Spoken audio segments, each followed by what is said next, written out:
I also thank you for inviting me,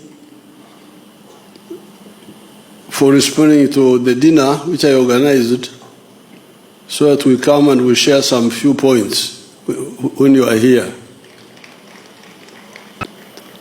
The first point we need to clarify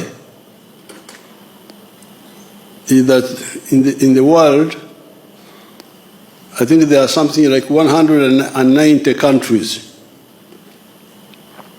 or more. But these parties are from maybe 30 or so countries. And we call them fraternal parties. How did they become fraternal? They were made fraternal by historic circumstances. So that's how now Europe comes to Africa and to Asia. But the mistake they made, instead of coming to trade, they now came to take slaves and to conquer.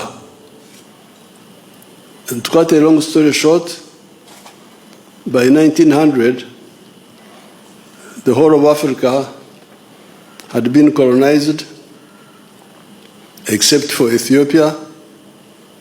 India had been colonized. Burma had been colonized. Indochina, Vietnam, and so on.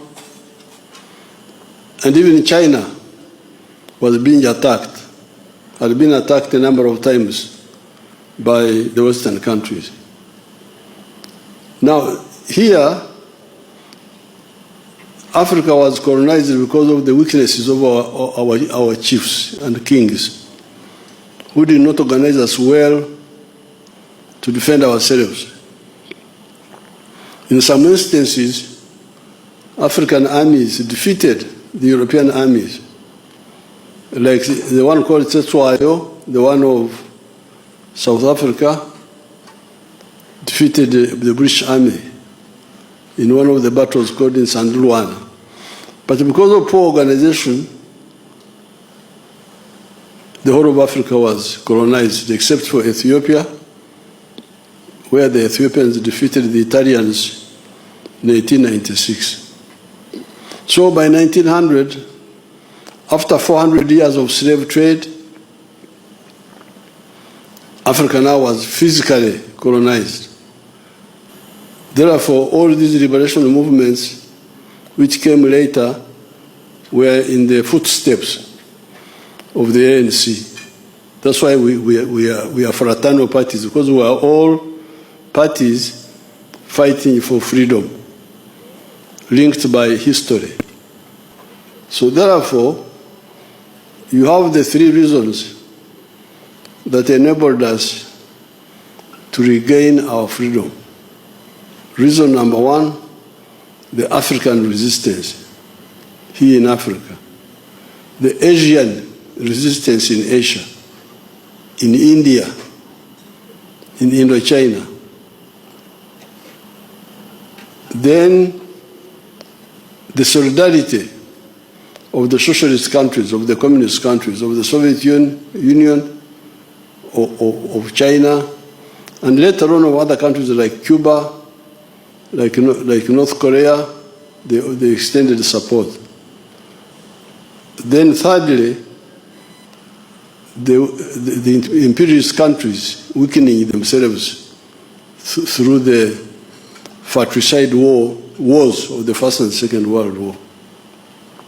So this is the historical context where these parties have become fraternal. We are fraternal because we are fighting Western imperialism together in different spheres.